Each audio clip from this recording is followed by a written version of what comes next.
The gallery erupted in a wave of derisive chuckles, a low, humiliating sound that seemed to soak into the very grain of the wooden bench where I sat. It was a physical thing, that laughter, a pressure against my skin, a heat in my cheeks. I kept my eyes fixed on the chipped edge of the table before me, my knuckles white where I gripped it. Across the cavernous courtroom, draped in the expensive, arrogant silence of the victor, sat Martin Thorne. His lawyer, a sleek man in a suit that cost more than my car, had just finished dismantling my character, my motivations, and my sanity with the precision of a surgeon and the morality of a jackal. He'd painted me as a jealous, unstable former partner, a woman scorned who was now trying to wrench away the crowning achievement of Martin's career, the Veritas Code, the revolutionary encryption software that was on the verge of being acquired by a tech giant for a sum with more zeros than I could comprehend.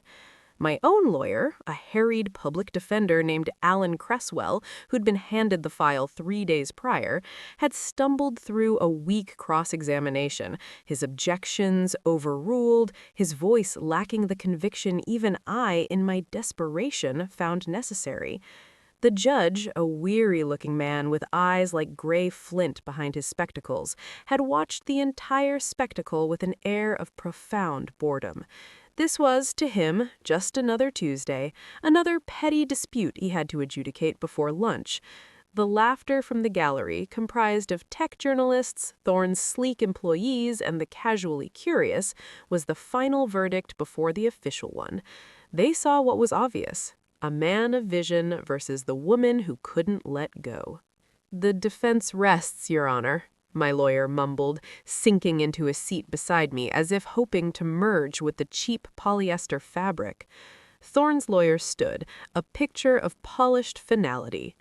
Given the overwhelming evidence of Miss Reed's emotional instability and the complete lack of substantive proof to support her claims of co-authorship, we move for an immediate dismissal with prejudice. This is a frivolous lawsuit, a blatant attempt to extort money and credit from a true innovator on the eve of his success.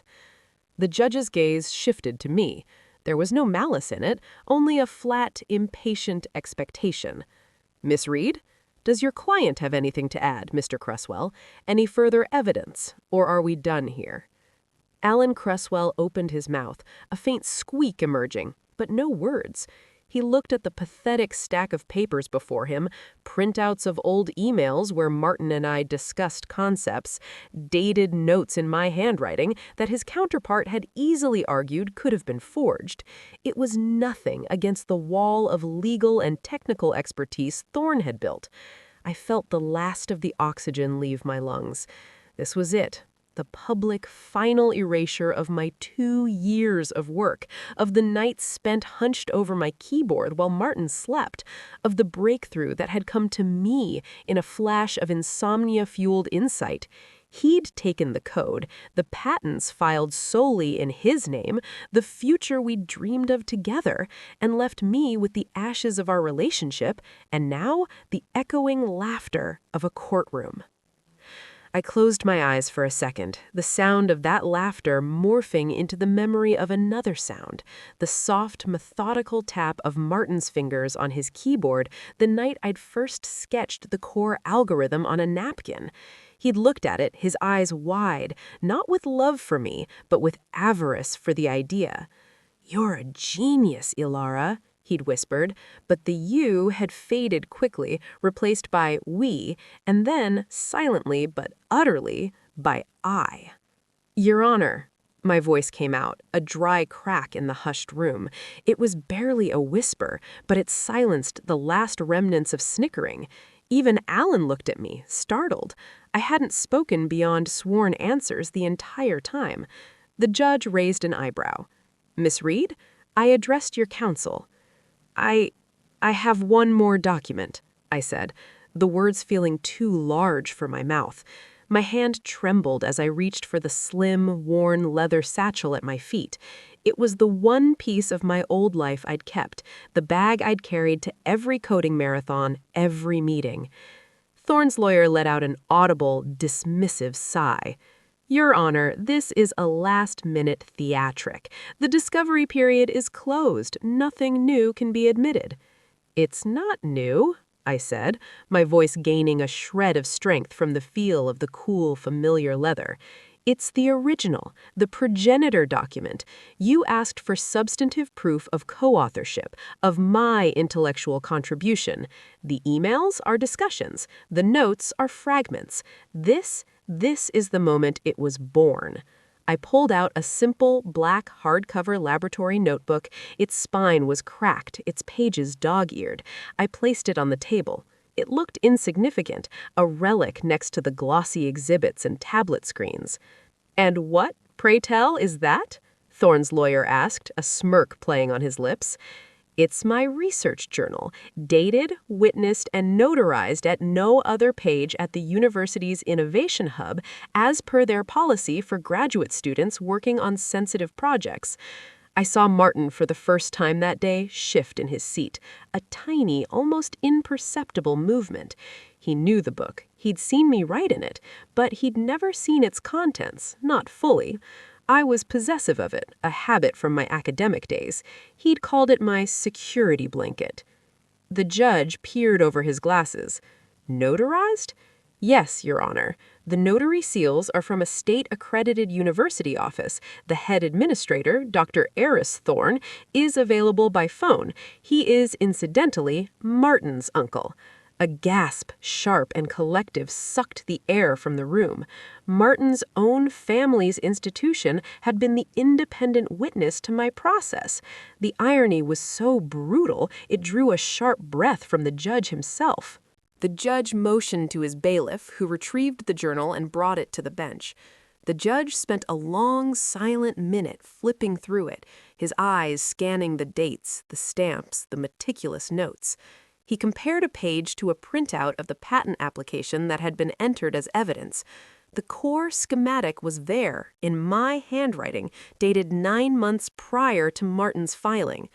The silence stretched, becoming a living thing, thick and charged. When the judge looked up, his weariness was gone, replaced by a sharp, focused intensity. He fixed his gaze on Martin Thorne. Mr. Thorne, you testified under oath just an hour ago that the genesis of the Veritas Code was solely in your mind, a product of your work alone in your home office in the summer of last year. Is that correct? Martin opened his mouth, but only a strangled sound emerged. His lawyer jumped up. Your Honor, I must object to this line of questioning. The document hasn't been authenticated for the record. It's being authenticated right now, counsel, the judge said, his voice low and dangerous. He held up the journal. This is a contemporaneously notarized record. It places the essential architecture of your client's so-called invention in Miss Reed's possession over a year ago. It shows a clear, documented lineage of development that predates his claims by a significant margin. He turned his flinty eyes back to Martin. I will ask you again, Mr. Thorne. Was your testimony regarding the sole authorship of this intellectual property truthful? The collapse was not dramatic. It was a slow-motion implosion. The color drained from Martin's face, leaving a sickly gray pallor. The arrogant set of his shoulders slumped. He looked from the judge to the damning book to me. In his eyes, I didn't see apology or remorse. I saw only a raw, terrified calculation, the walls of his perfect lie crumbling around him. The suspense that had held the room captive broke, not with a shout, but with a horrified whisper that rippled through the gallery. The tech journalists were now leaning forward, their phones forgotten, watching a different story, a story of theft and betrayal, unfold in real time. There may have been collaborative discussions, Martin finally choked out. Collaborative discussions? The judge repeated, his voice dripping with ice. This journal doesn't show discussions, Mr. Thorne. It shows creation. It shows ownership. He closed the book with a definitive thud that echoed in the silent chamber. In 20 years on the bench, I have rarely seen such a brazen attempt to usurp and monetize another person's work. The motion to dismiss is denied. Furthermore, based on the evidence now before this court, I am issuing a preliminary injunction halting the sale or transfer of the Veritas Code, pending a full trial on the merits of co-authorship and intellectual property theft. He turned to me, and his gaze, while still stern, held a glimmer of something else: respect. Miss Reed, the court sincerely apologizes for the premature reactions today. This journal will be entered as Exhibit A.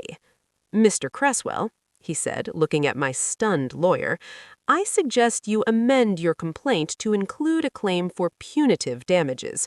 Court is adjourned. The gavel fell. The sound was not an ending, but a beginning. As the judge rose and left the bench, the courtroom exploded in noise.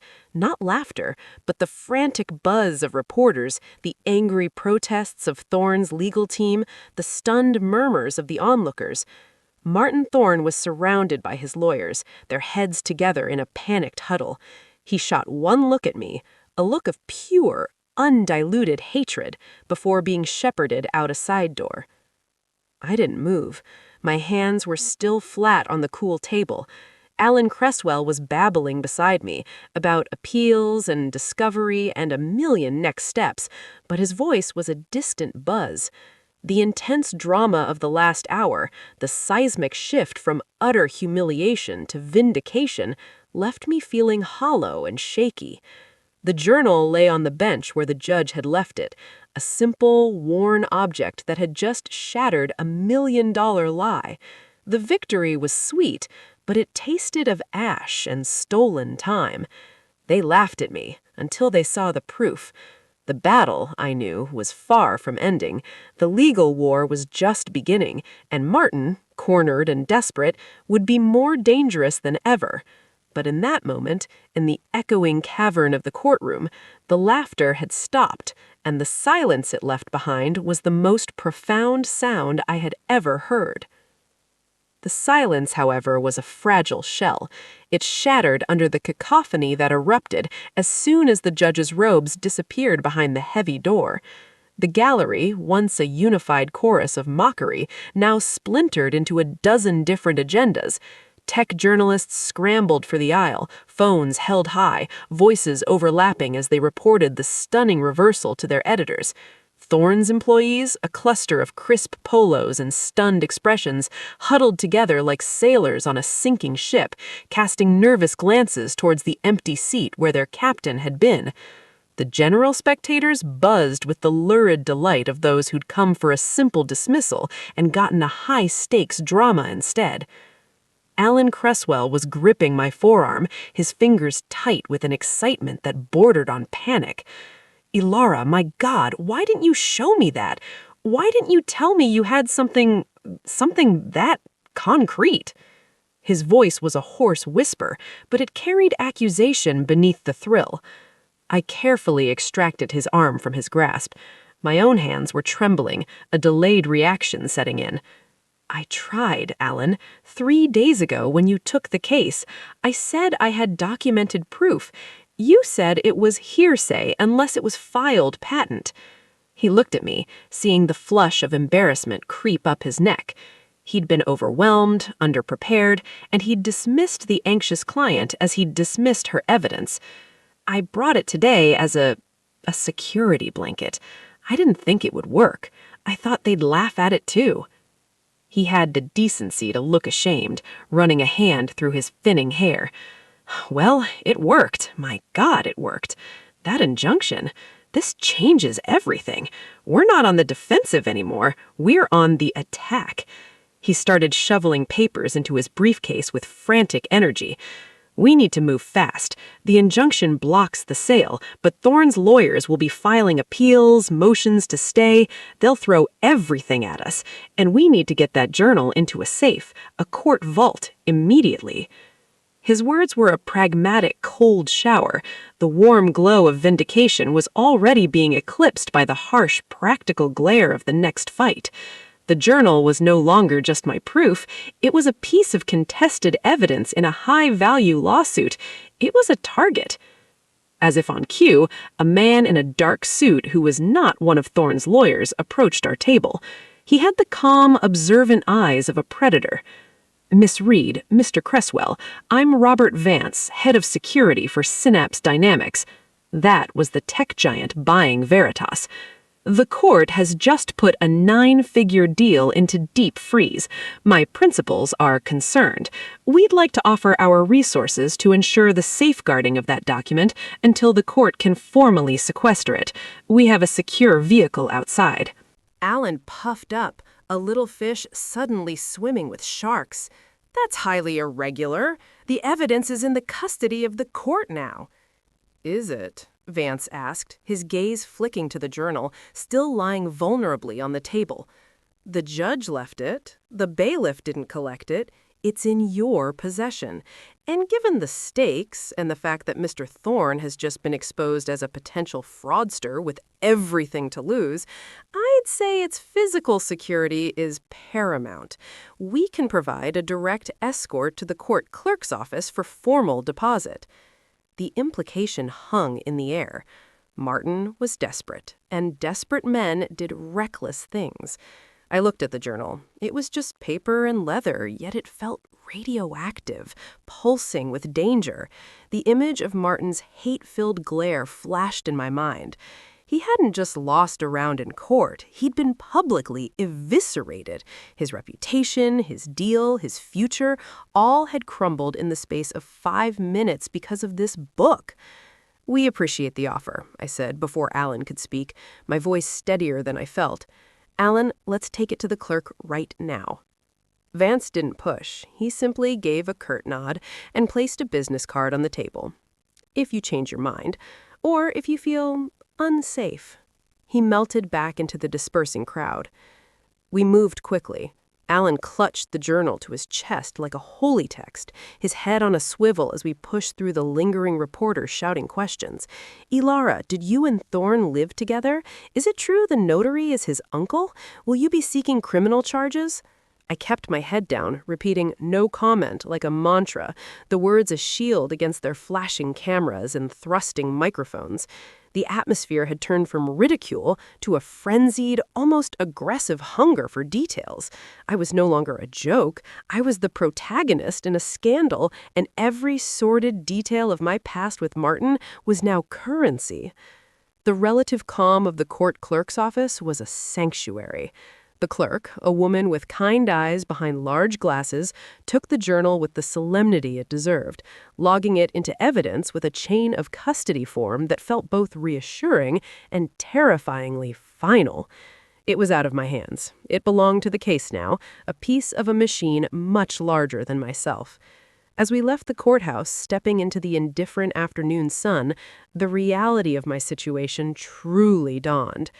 I had no job. My savings were obliterated by legal fees even before today. My name was about to be splashed across tech blogs and business sections, painted either as a heroic whistleblower or a vindictive ex, depending on the spin. And Martin was out there, somewhere, his life's work, my life's work, snatched from his grasp at the finish line. "Get some rest," Alan said, buzzing with nervous energy. "I'll be in touch first thing tomorrow. We have a mountain of work to do. And Elara, be careful." I took the bus back to my apartment, a cramped studio in a building with perpetually buzzing fluorescent lights. Every person on the bus seemed to look at me too long. Every slowing car outside my building made my heart stutter.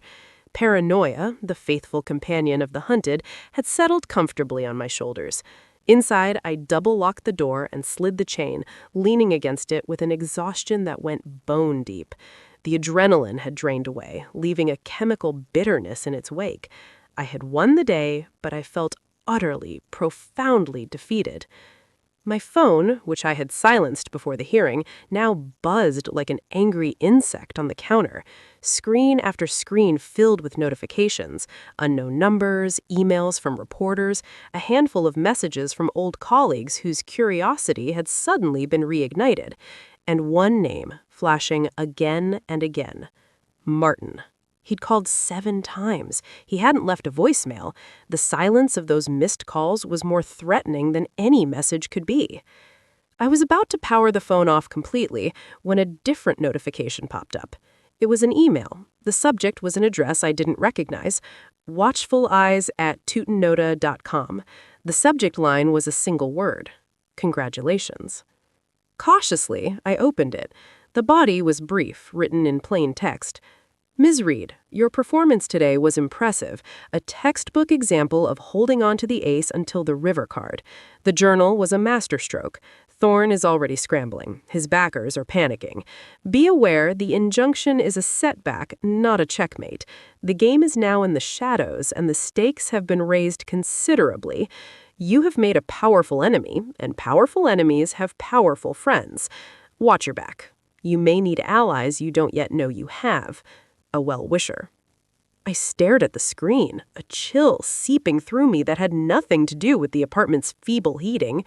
It wasn't a threat, not exactly. It was a warning, and it was informed. His backers are panicking. Who were his backers beyond Synapse Dynamics? Venture capitalists? Private equity? The email smacked of someone on the inside, someone who enjoyed watching the chaos unfold, or someone who wanted to guide it. I deleted the email and cleared the cache, a futile gesture of privacy I knew was probably meaningless to anyone truly determined. Sleep was impossible. Every creak of the old building was a footstep. Every distant siren was heading my way. I spent the night in a chair by the window, watching the empty street below, the journal's absence of physical ache. I had given up my child for safekeeping, and now I felt naked, defenseless. The next morning, the digital world had exploded. The story was everywhere. Veritas deal frozen in courtroom drama. Scorned lover or co-creator? The code war heats up. Tech wonderkin Thorne accused of intellectual theft. The comment sections were battlegrounds. Some hailed me as a hero for standing up to a tech bro bully. Others, inevitably, dissected my appearance, my demeanor in court, speculated on our relationship's demise, and painted me as a gold digger. The narrative was spiraling out of my control. Alan called, his voice crackling with urgency. They've filed an appeal on the injunction and a motion for a private, expedited arbitration. They're trying to get this out of the public court and into a closed room where they can control the narrative and pressure us into a settlement. They've also filed a counterclaim, Elara. They're suing you for defamation, tortious interference with business relations, and emotional distress. I sank on the edge of my bed, the news a physical blow. On what grounds? On the grounds that your fraudulent claims have damaged Thorne's reputation and business prospects. It's a classic intimidation tactic. They want to drown us in legal proceedings, make it too expensive for you to continue. I have no money, Alan. You know that. I know, he said, and I could hear the worry straining his professional veneer. While I was reeling from this, another call came in. Blocked number. Against my better judgment, I answered. Elara? It was Martin. His voice was different, stripped of its usual charming cadence, replaced by a flat, cold tension. There was no greeting, no preamble. Martin, your lawyers have been busy. We need to talk. Not through them. You and me. There's nothing to talk about. The court will decide. A short, harsh laugh crackled down the line. The court? You think this is about a court now? You've lit a fuse, Elara. You've pissed off people who don't lose. Ever. That injunction cost Synapse millions in market confidence today. Their stock is dipping. The venture group that backed me is talking about clawbacks. You've turned my life into a burning house. You built it on stolen timber, I shot back, my own anger flaring, hot and bright. The coldness returned, more pronounced. I built it. I marketed it. I sold it. You had an idea in a notebook. Ideas are worthless without execution. I offered you a place beside me, and you chose this. You chose to destroy it rather than share in it. The breathtaking revision of history left me speechless for a moment. You offered me a job as a junior coder, Martin, after you'd already filed the patents in your name, after you'd taken the core of my work and pretended it was yours from the start. Semantics, he hissed. Listen to me. This can stop. Today. Drop the suit. Issue a statement saying you were confused, emotional, that you misunderstood the collaborative nature of our work. We'll give you a settlement, a generous one, enough to start over somewhere else, quietly. $1 million, too. The offer hung in the air, a seductive poison. $2 million. It was an escape hatch from the crushing debt, the public scrutiny, the fear. It was also an admission of guilt, not his, but mine. It was the final, permanent erasure he'd always wanted. Or what, Martin? I asked, my voice barely a whisper. The pause that followed was long and heavy. When he spoke again, the menace was no longer veiled. It was quiet, precise, and all the more terrifying for it. Or the fire spreads. You think you're safe because a judge looked at your little book? You have no idea what you're playing with. That code, it's not just about money anymore. It's about things far bigger than you or me. Walk away, Elara. Take the money and disappear. It's the only smart move left. The line went dead. I sat there, the phone clutched in my numb hand, his words echoing in the silent apartment. It's not just about money anymore. What did that mean? Was it just another intimidation tactic, or was there a darker layer to Veritas that I had never seen? My mind raced back to the final months of development. Martin had become secretive, working late hours alone, taking calls in hushed tones. I had attributed it to the stress of the impending launch and our deteriorating relationship. Now I wondered. The email from the well-wisher came back to me. The game is now in the shadows. Martin's call felt like a confirmation. This was no longer just a dispute over credit. I was in a fight I didn't fully understand, against forces I couldn't see. And my only weapon, my journal, was locked in a courthouse vault. That afternoon, a courier delivered a plain manila envelope to my building, no return address.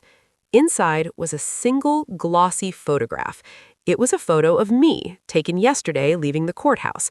My face was pale, strained, but that wasn't the chilling part. The photo had a red circle drawn around my head in marker. Nothing else. No note, no threat, just a target. The paranoia crystallized into pure, undiluted fear. They weren't just going to fight me in court. They were letting me know I was being watched, that I was vulnerable. I called Alan, my voice shaking as I described the photograph and relayed Martin's threat. He was silent for a long moment. "Okay," he said finally, his usual fluster gone, replaced by a grim seriousness.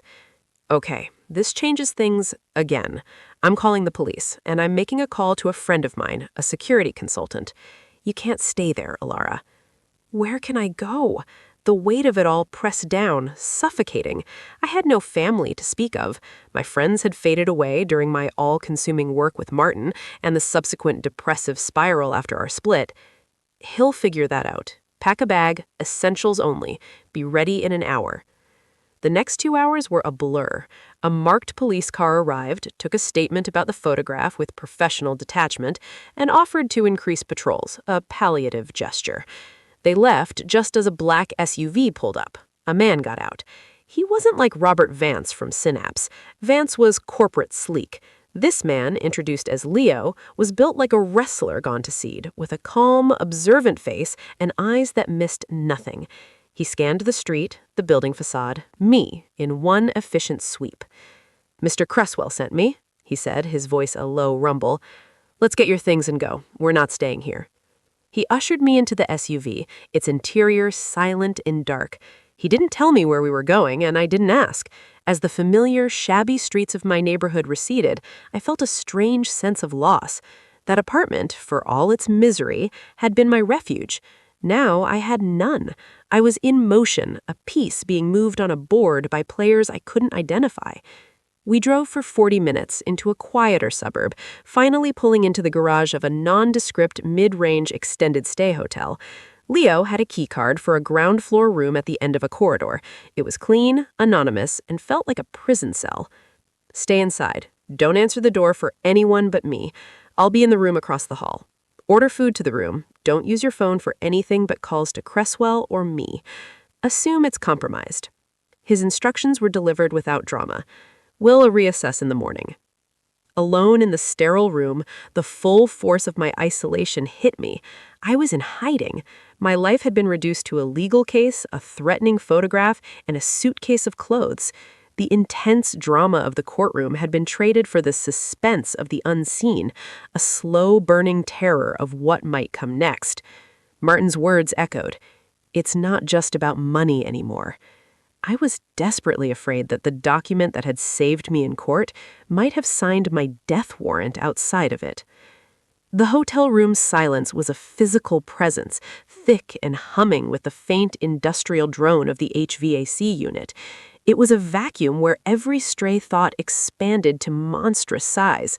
I paced the short stretch of worn carpet between the bed and the window, the drawn blackout curtains feeling less like privacy and more like a shroud. Leo's warning about my phone felt absurdly paranoid an hour ago. Now, every time it lit up with a news alert about the case, I flinched, half expecting it to be a Trojan horse, a digital peephole for the powerful friends Martin had alluded to. Sleep was a fractured, shallow thing, haunted by the image of the red circle around my face. I woke at dawn from a dream where the pages of my journal were blank. The notary stamps faded to nothing, and the judge's laughter blended with the galleries until it became a single, deafening roar. I was drenched in a cold sweat, the morning light seeping around the edges of the curtains, feeling accusatory. A firm, rhythmic knock broke the spell, not on my door, but across the hall. I heard Leo's low murmur, then another voice, softer, unfamiliar. A moment later, a key card swiped my lock, and Leo entered, followed by a woman. She was in her late 40s, maybe early 50s, with a sharp, intelligent face framed by severe, dark hair pulled into a tight bun. She wore a tailored pantsuit that spoke of understated authority, not corporate gloss.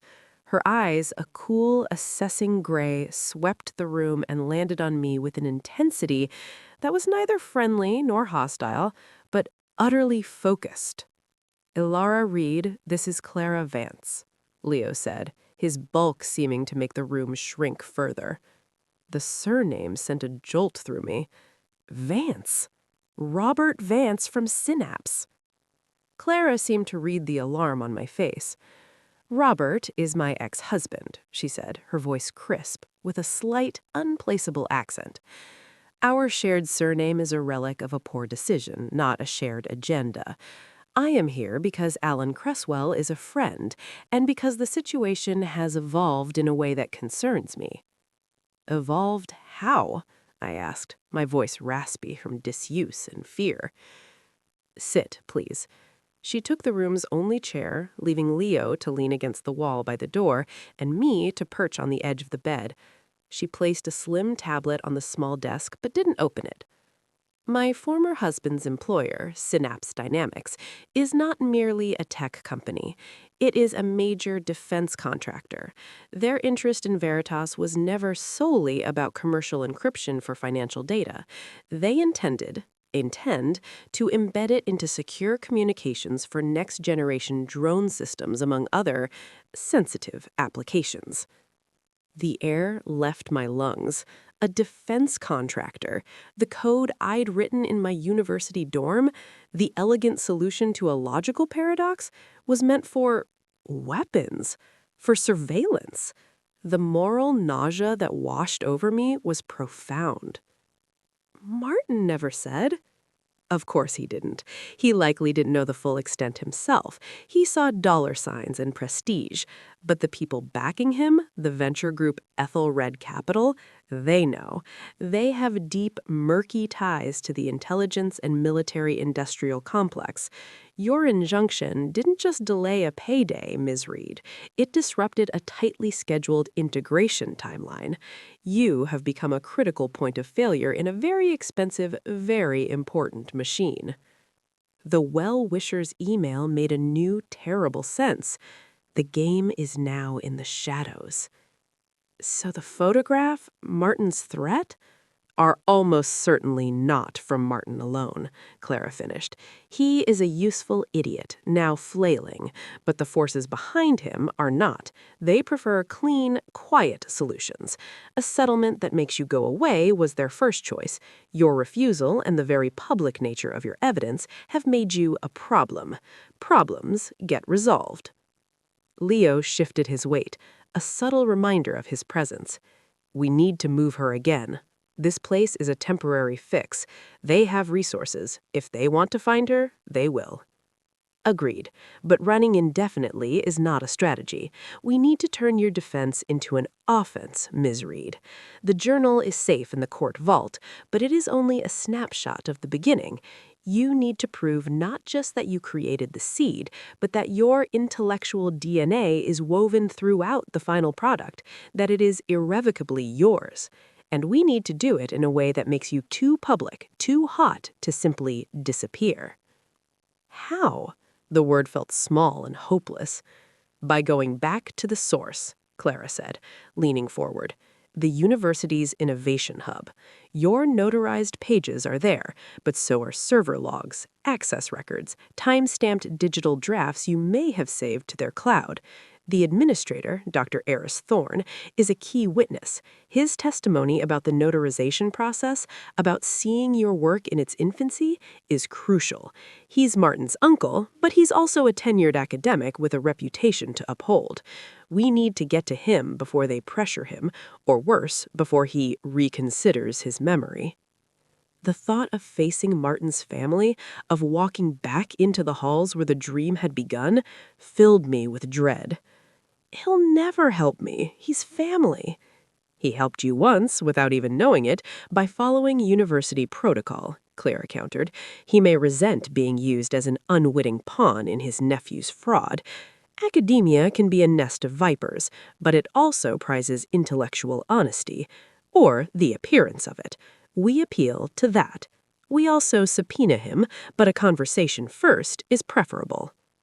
It felt like a colossal risk, a walk into the open. They'll be watching the university. Which is why we won't walk, Leo said from his post by the door. We'll make it difficult for them.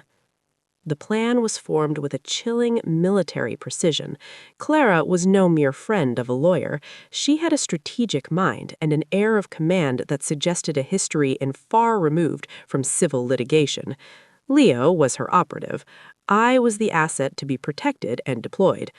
The sense of being a piece on a board only intensified, but for the first time, I felt the board might have more than one player, and not all were arrayed against me. We left the hotel in the late afternoon, not in the black SUV, but in a battered, anonymous-looking sedan Leo had procured. I wore a baseball cap and glasses, a generic jacket over my clothes. We took a circuitous route, doubling back, pausing in supermarket parking lots, Leo's eyes constantly scanning mirrors. The paranoia infected me, and every ordinary car that stayed behind us for more than 2 blocks seemed menacing. The university campus, when we finally approached it, was a jarring glimpse of a past life. Students lounged on the spring grass, laughing, their backpacks laden with books, not the weight of legal threats and existential fear. The Innovation Hub was a sleek, modern building of glass and steel, a temple to the future, the very future Martin tried to steal. Leo parked in a loading zone a block away. I'll be here, on the perimeter. Comms. He handed me a small, discreet, flesh-colored earpiece. Clara will be my voice. You just move and speak. If I say weather, you abort, turn left, and walk to the student union. If I say sunset, you drop everything and run to the red fire door on the east side of the building. Understood? I nodded, my mouth dry. Clara, who was connected via the same network from a remote location, spoke softly in my ear. "Ready, Elara? Head high. You belong here. You're just a former student visiting an old mentor. Go." The walk to the building's main entrance felt like crossing a minefield. Every person I passed was a potential threat.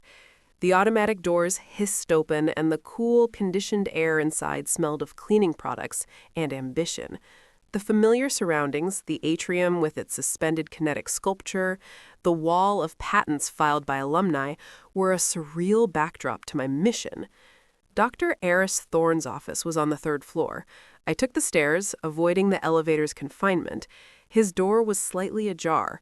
Through the gap, I could see shelves groaning with technical manuals and awards. I knocked. "Come." The voice was reedy, academic. I pushed the door open. Dr. Thorne sat behind a wide desk, peering at a large monitor. He was an older, softer version of Martin, with the same sharp nose but kinder eyes, now widened in surprise and immediate discomfort behind wire-framed glasses. "Elara," he said, his voice faltering. He removed his glasses and rubbed the bridge of his nose. I wondered if you might come." "Hello, Dr. Thorne." I stepped inside, closing the door behind me, a move that made his eyebrows rise slightly. "I imagine you've heard about the hearing." "The entire world has heard, it seems." With a sigh, he gestured vaguely at his computer screen. "It's been a most distressing day for the department, and for the family, of course." "For me as well," I said, keeping my voice level. Clara's steady breathing was a soft whisper in my ear, a lifeline. "I'm here because I need your help, your truthful help." He avoided my gaze, looking instead at a framed photo on his desk, a younger Martin in a graduation gown. "My testimony, such as it is, will be that I notarized pages presented to me by a graduate student, as per university policy. I attested to the date and time of presentation, not to the content's originality or ownership. That is beyond my purview." "But you saw the work, Doctor," I pressed forward. "You saw the dates, you saw the progression over months. You know I was working on this long before Martin filed anything. You know in your heart what that means." He shifted in his leather chair, a creak of protest filling the tense silence. "What I know, Elara, is that my nephew's life is in ruins. My sister is hysterical. The deal of a lifetime is collapsed. And I am caught in the middle, my professional ethics used as a cudgel against my own blood." His voice gained a bitter edge. "Did you consider that? When you brought that journal to my desk all those months ago, did you consider you were setting a trap for me?" The accusation was so unfair it stole my breath. "I was following your rules, Doctor, to protect my work. The trap was set by Martin the moment he claimed my idea as his own and lied about it under oath. You're not the victim here. I am, and the truth is your only way out of the middle." "Whether," Leo's voice, tight and urgent, crackled in my ear. My blood went cold. "Abort? Left? Student union?" Clara's voice, calm but swift, overrode. "Two men in dark jackets just entered the building's main lobby. They don't look like students or faculty. They're scanning. They may be heading your way. Elara, you need to leave, now." Dr. Thorne saw the panic flash across my face. "What is it?" I asked, my voice low and urgent. "Is there another way out of here? A back stair? A service elevator?" He stared at me, confusion giving way to dawning alarm. The graduate student lounge at the end of the hall. There's a fire exit stairwell that leads to the ground floor loading dock. It's usually alarmed, but the alarm is disengaged during building hours. What's happening?" "Men are here, possibly for me." I was already moving towards the door, peering out into the corridor. It was clear for now. "Good God!" Dr. Thorne stood up, his academic detachment crumbling. For a moment, he just looked like a frightened old man. Then, to my astonishment, he moved around his desk. "This way, quickly."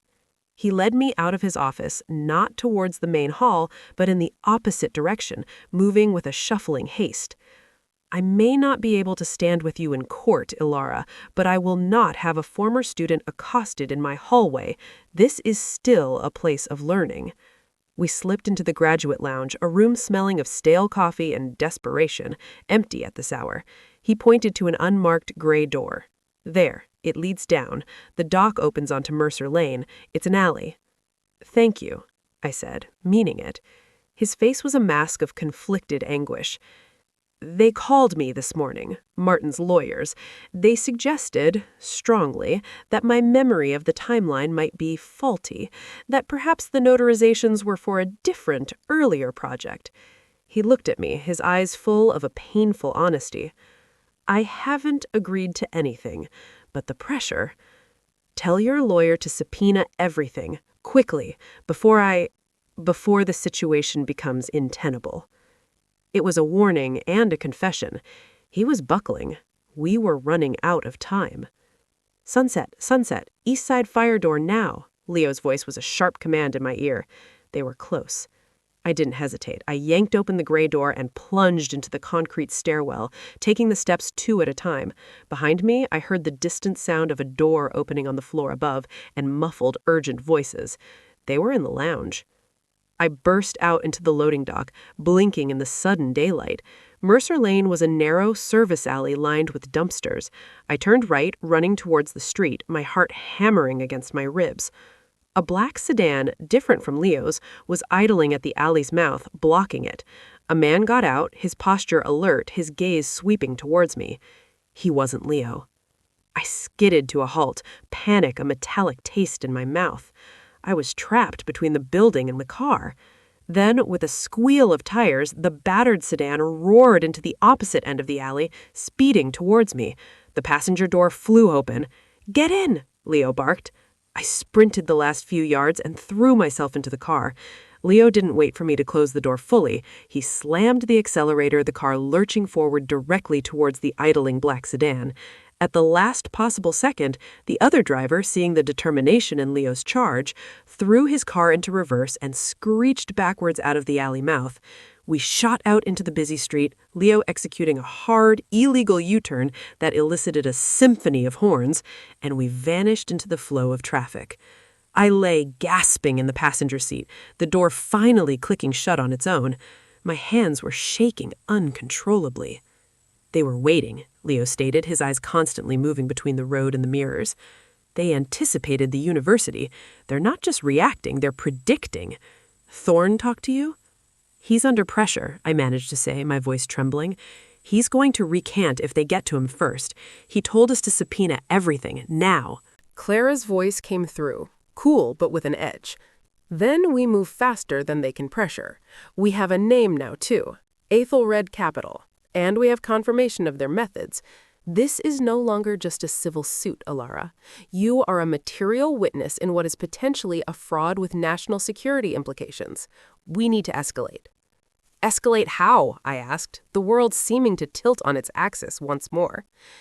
By taking the story to someone who can't be intimidated by venture capitalists or silenced by lawyers, Clara said. We go to the press, not the tech bloggers, the real press. Investigative journalists.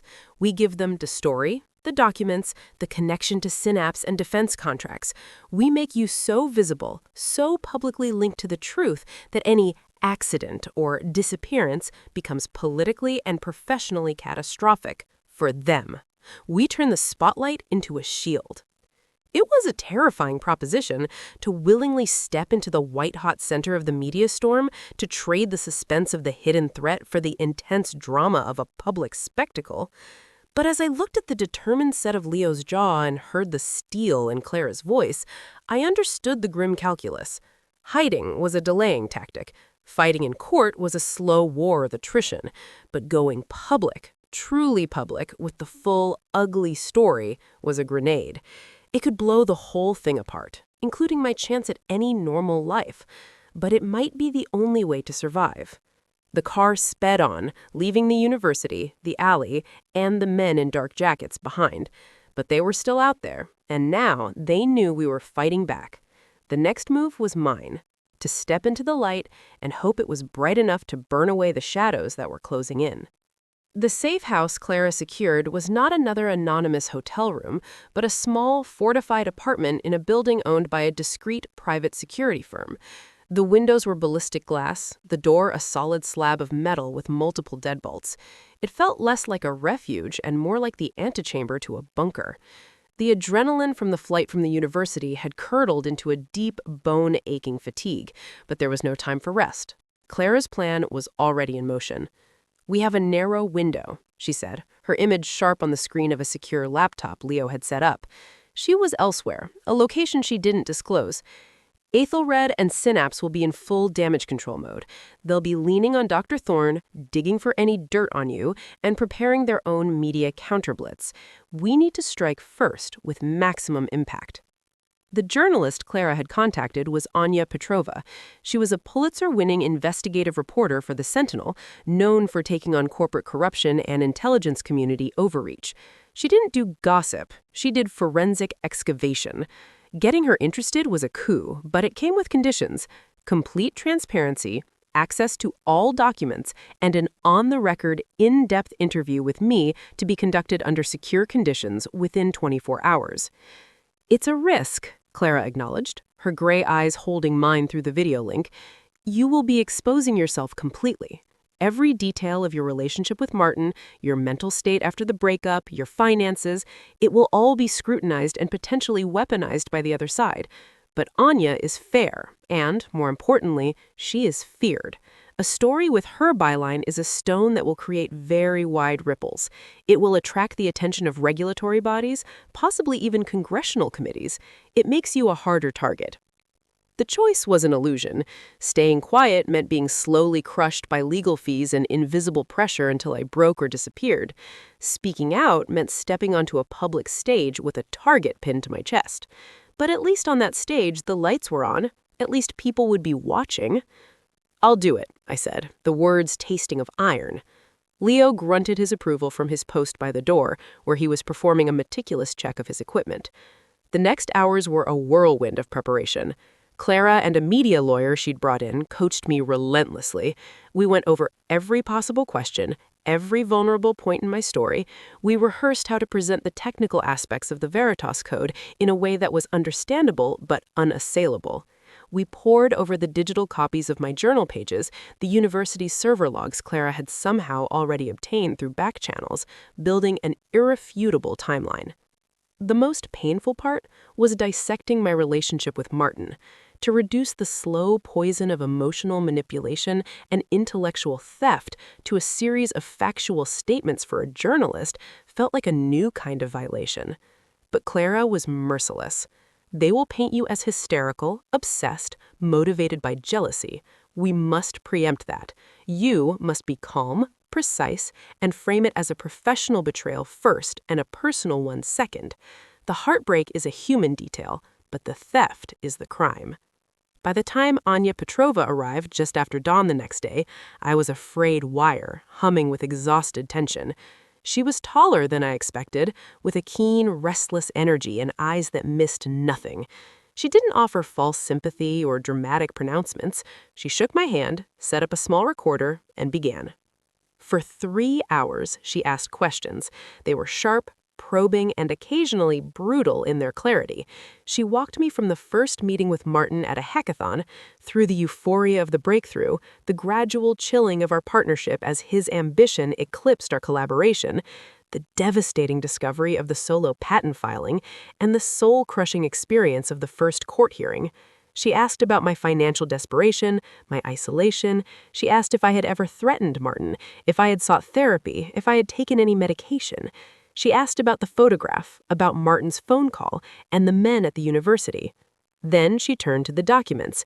She examined the digital journal pages with the focus of a cryptographer, asking technical questions that revealed a surprising depth of understanding. She cross-referenced dates with the server logs, nodding silently at the correlations. She asked about Dr. Thorne's demeanor, about the pressure he'd mentioned. Finally, she sat back and said, "And the potential defense applications, Synapse's involvement. When did you become aware of that?" "Only yesterday," I said, my voice hoarse. "From Clara. I wrote the Veritas Code as an elegant solution to a theoretical problem. The idea that it could be used to guide weapons, it never occurred to me. It makes me sick." Anya held my gaze for a long moment, then gave a single, slow nod. That's important. The narrative of the naive creator versus the predatory system is a powerful one. She switched off her recorder. The story will run in 3 days. Online first, then the Sunday print edition. It will be comprehensive, and it will name names. Martin Thorne, Red Capital, Synapse Dynamics. It will lay out the evidence of the theft and the subsequent intimidation. Be prepared. For what? I asked, the inevitable aftermath looming. For hell, she said simply, packing her bag. Their PR machinery will go into overdrive. They'll smear you. They'll send their lawyers after the Sentinel. They might even file new frivolous suits. And the people in the shadows, they won't like the light. Your security, she glanced at Leo, will need to be impeccable. But you've done the right thing. Sometimes the only way out of the maze is to blow a hole in the wall for everyone to see. After she left, the apartment felt emptier, charged with the anticipation of the coming storm. The next 72 hours were an exercise in suspended animation. Leo monitored police scanners and dark web chatter, his demeanor growing grimmer by the hour. Clara reported that a subpoena had indeed been served to the university, but that Dr. Thorne had suddenly taken a leave of absence for health reasons and was unreachable. The walls were closing in, even as we prepared to tear them down. Then, the night before the story broke, the digital world offered its own preview. A popular, notoriously partisan tech insider blog published a blistering piece titled The Other Side of the Veritas Fairy Tale. It was a masterclass in character assassination. It painted me as a mediocre coder with a history of attachment issues, suggested my journal was a retroactively assembled fiction, and heavily implied I was orchestrating the entire crisis as a last-ditch grab for fame and fortune after my career had flatlined. It included anonymous quotes from former colleagues who described me as erratic and prone to grandiosity. The comments section was a sewer. It was the opening salvo. My hands shook as I read it. The lies were so brazen, the narrative so slickly constructed. "They're starting," Clara said over the secure line, her voice cold. "This is their soft launch. Petrova's piece will land like a bomb tomorrow, but they're trying to pre-poison the well. Don't engage. Don't look at the comments." But it was impossible not to. The vilification was public, and it was visceral. Strangers dissected my life, my motives, my face. The intense drama was no longer confined to courtrooms and dark alleys. It was playing out in real time on screens across the world, with me as the unwilling villain in a story I hadn't written. When Anya Petrova's story went live, it did so with the force of a tidal wave. The headline was stark: Code of Betrayal, the theft, the threat, and the defense contract behind a tech miracle. It was everything she promised, a meticulously researched, devastatingly detailed exposé. It featured scans of my journal, timeline graphics, analysis from independent cryptographers affirming the provenance of the work, and even a grainy corroborating security camera still of the two men entering the innovation hub. It laid bare Red Capital's shadowy portfolio and Synapse Dynamics defense contracts, and at its center was my testimony, raw and unvarnished. The internet, fickle and omnivorous, convulsed. The smear campaign from the previous night was suddenly held up to the light and seen for the flimsy propaganda it was. Support began to flood in from women in tech who recognized the pattern of being sidelined, from academics appalled at the intellectual theft, from ordinary people revolted by the bullying tactics. #VeritasTruth started trending. But the backlash from Thorne's supporters and the targeted disinformation campaigns were equally fierce. It was a war of narratives, and I was the battlefield. The legal response was swift and brutal. By noon, Martin's lawyers had filed a motion for a gag order on me and the Sentinel, citing trial prejudice. Synapse Dynamics issued a statement calling the article a fiction built on the delusions of a disgruntled former associate and threatening defamation suits. But the genie was out of the bottle. Financial regulators announced a preliminary inquiry into Ethelred's disclosures. A senator on the Armed Services Committee demanded a briefing on Synapse's verification processes. The spotlight was indeed a shield, but it also generated heat, dangerous, concentrated heat. That evening, as Leo and I watched the chaos unfold on a muted news channel, my phone buzzed. It was a text from an unknown number. Not an email this time, just a text. A public shield is still just a shield. It can be cracked. You should have taken the money. The offer is now void. The next move will not be a warning. I showed it to Leo. His face hardened. He said, "They're escalating because they're losing control. This is when they get reckless." He immediately called Clara, putting her on speaker. "We need to change protocols," Clara said, her voice tinny but urgent. "The apartment is compromised as a long-term location. They know the general vicinity. We move you tonight, somewhere with no digital footprint." "Where?" I asked, the word a whisper. "Somewhere they won't think to look," Leo said, already packing our minimal gear into duffel bags. We left the fortified apartment under cover of darkness, using a service tunnel exit Leo had identified. We drove through the night, taking secondary roads, Leo employing every counter-surveillance technique he knew. The journey was a tense, silent pilgrimage into a past I thought I'd left behind. The familiar cityscapes gave way to rolling hills, then dense, dark forests. Just before dawn, we turned onto a gravel road so overgrown it was barely a track. The cottage appeared in the headlights like a ghost, small, shingled, half-consumed by climbing ivy. It was the perfect place to hide. And the perfect place to be utterly, completely alone. As Leo forced the swollen front door open, the smell of damp wood and neglect washed over me. This wasn't a strategic retreat. It felt like a surrender to a different kind of void. We were off the grid, but we were also off the map. The public shield of the news story felt a million miles away. Here, in the deep silence of the woods, the only drama was the slow creep of moss on the windowsill, and the only suspense was in the next text, the next footfall on the gravel, the next move in a game where the rules kept changing, and the stakes were now unmistakably a matter of life and death. The laughter in the courtroom was a distant echo. Here, there was only the quiet, waiting to be broken.